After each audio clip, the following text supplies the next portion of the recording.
Director on the board of Certified Market Technicians.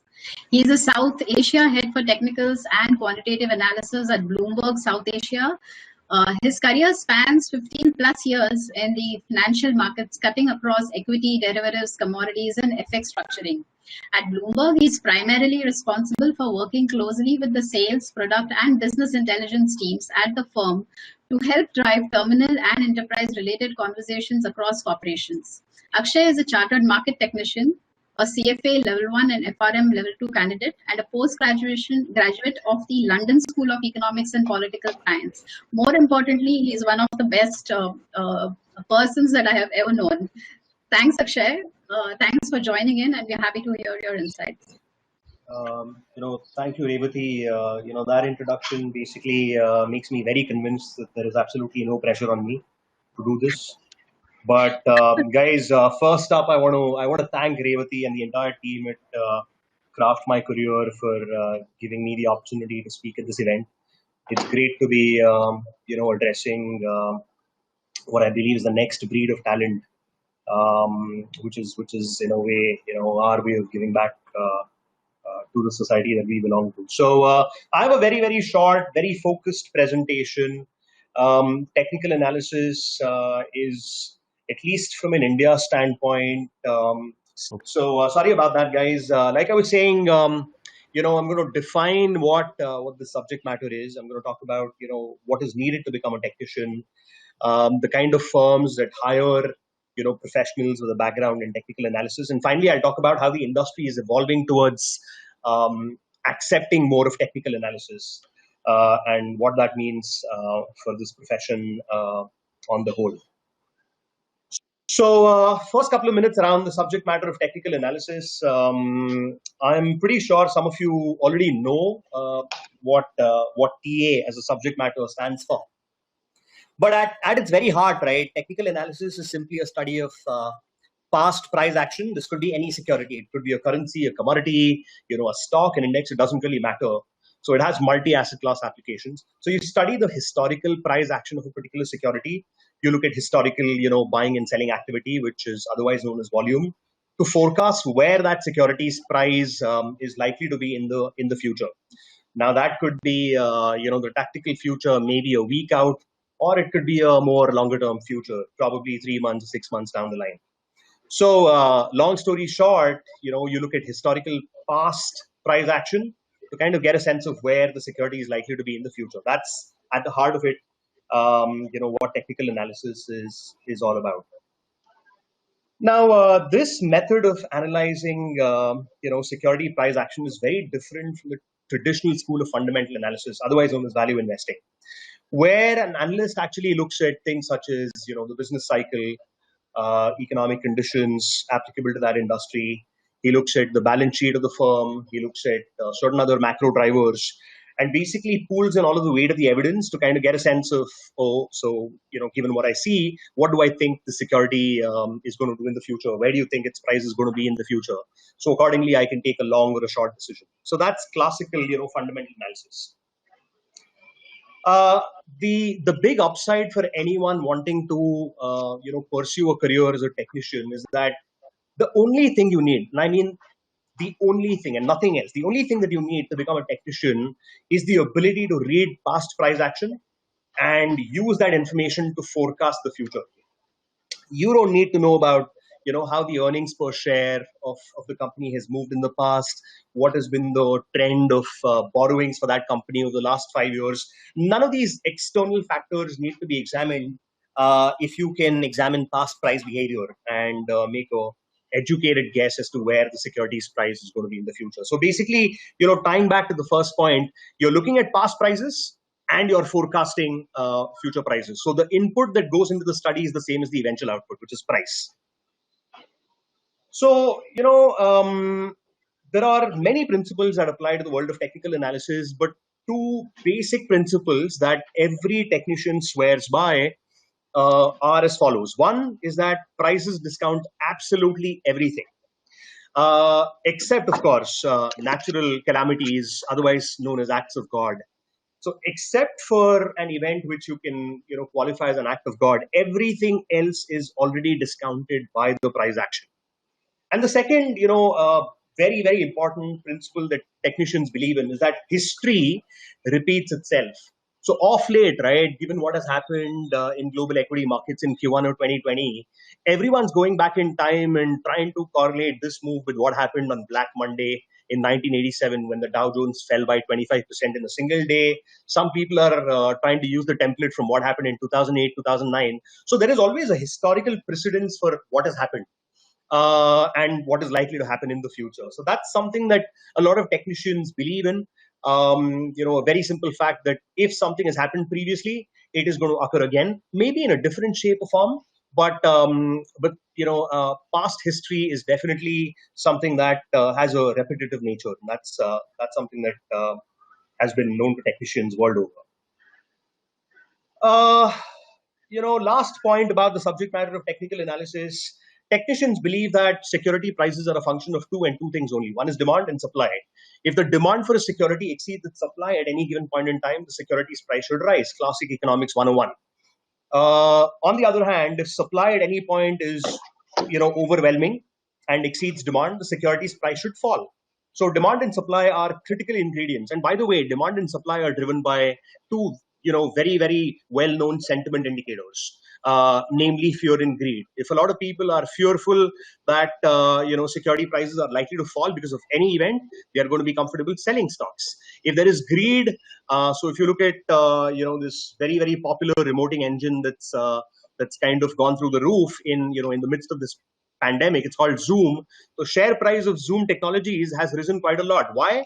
Because people think that as long as the pandemic continues, more and more people will be forced to use virtual, meeting rooms, and there is a lot of greed that this stock is going to rise, and that's exactly what it's been doing. So fear and greed dominate every single decision to buy and sell. Next up, what are some of the things that technicians should be able to check box? So firstly, and this is the big upside, okay, if you're trying to pursue a career in technical analysis, there is absolutely no need for any of you to have a formal education in finance to become a future technician. You don't have to be someone with a commerce background. You don't have to be an MBA in finance. For all we care, you could be a musician.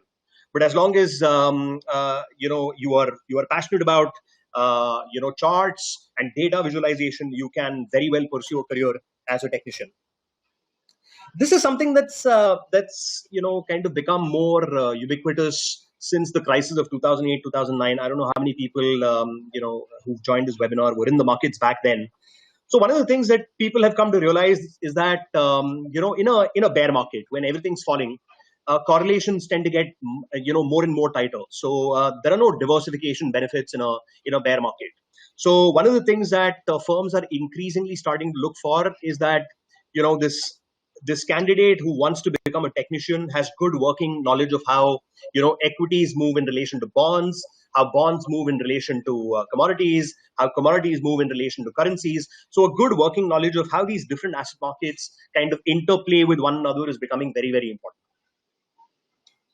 There is no denying that you have to have an eye for detail and a passion for going behind the numbers and kind of getting a message that is not too apparent on the surface. So if you're someone who believes in the importance of analytical work, if you think you have a penchant for going behind the surface level data and kind of making that data speak to you, then these are things that can really come in handy. Well, this is a no-brainer, right? I mean, you have to have a passion for working with numbers, because in the world of technical analysis, numbers and charts will become your best friends.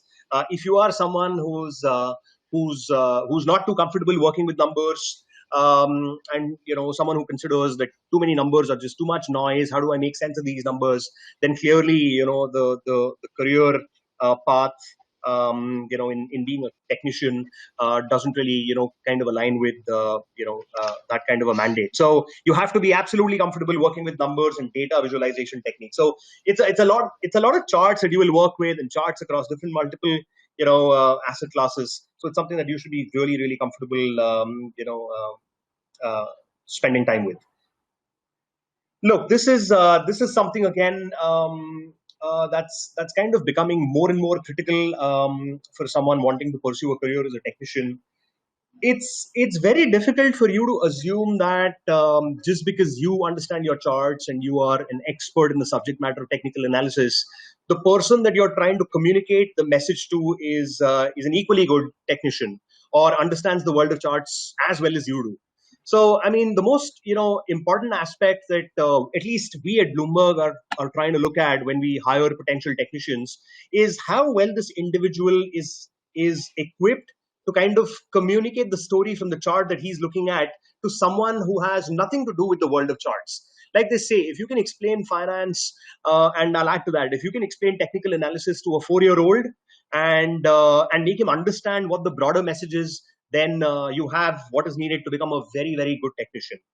um, Finally, look, I mean, I said as a technician, you'll be, bombarded with a lot of numbers, a lot of data. 95% of the time, you'll think it's all noise. 5% of that information will be very, very relevant. And you need to be able to very quickly distinguish between, what is noise and what is relevant so that you can take your decision making to the next level. So that's very, very, a very, very important trait to have. And finally, right, I mean, I've been doing technical analysis for 15 years. In the last 12 years that I've spent at Bloomberg, I've kind of, probably run like more than 200 seminars. I speak to clients on a daily basis. So in order to understand the language of technical analysis, it's very, very mission critical that you have excellent communication skills, excellent publication skills, because technicians do publish a lot of reports. So report writing skills, communication skills, all of these become very, very important, in this career path. If we quickly go over the kind of employers who employ technical analysts or technicians, there are essentially five types, five buckets that I've broken this down into. So buy sides essentially are firms that are either wanting to generate returns for their own money or returns for clients who've bequeathed their financial wealth with these buy sides. So examples can be corporations, asset management companies, otherwise, better known as mutual funds, insurance firms, hedge funds, obviously, because hedge funds can both long and short, and then sovereign wealth funds, wealth managers, portfolio management companies who basically run asset allocation strategies, and of course proprietary trading firms that have the mandate to trade different geographies and the mandate to trade multiple asset class. So a technician can obviously check all of these boxes. Sell sides refer to your traditional, broker dealers, the likes of Motilal Oswal and India Infoline and Edelweiss. Plus, of course, another player in that bucket is the classic investment bank. Now, banks, as I'm sure you know, have research desks that produce a lot of content, cross-asset content, which is then distributed to their clients, which could either be an individual guy, like a high net worth individual, or someone who's more institutional. So, for example, if you look at JP Morgan advises the sovereign, wealth fund of Abu Dhabi, which is ADIA. So different mandates. Sell sides typically are those firms which produce a lot of research. Buy sides typically can be, thought of as firms which consume that research and then deploy money in generating alpha. Moving on, recently there have been a lot of advisory firms that have sprouted out. These are, niche investment advisors who provide asset allocation services, depending on which stage of the business cycle, a certain country is in. So, for example, should I be in equities at this point? Should I, roll over some of my funds, which originally I wanted to allocate to equities, into gold? Should I be moving out of gold if interest rates are going to rise? So these are firms that kind of have the experience of multiple asset classes, and they can basically help high net worth individuals or institutional firms to kind of optimize where their monies can be rotated in. Financial media, this is a no-brainer. With the proliferation of business and financial news channels, more and more information is being streamed to consumers of such information, or these could also be digital-only platforms. So the most famous example of which is Bloomberg Quint. So Bloomberg Quint does not have a presence on television, but all of its news publications, all of the expert opinions that it streams out essentially is available either via its Twitter handle or other social media platforms. And finally, educational institutions, academia is starting to warm up to the subject matter of TA.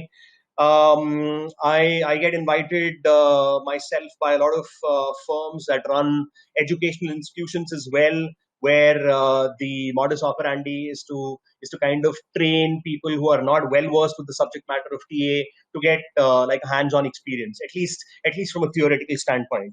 And then obviously you have fintech firms, you have vendor platforms such as Refinitiv and Bloomberg, and also with the whole pivoting towards data analysis and how important that's becoming. A lot of data analysts are being hired with a technical analysis background in some of these cases. So the last bit really on how the subject matter has evolved over the last decade or so. Look, I want to start, with talking about mutual funds and traditional asset management companies. These firms, essentially, over the last so many years, have focused on a very long-only approach.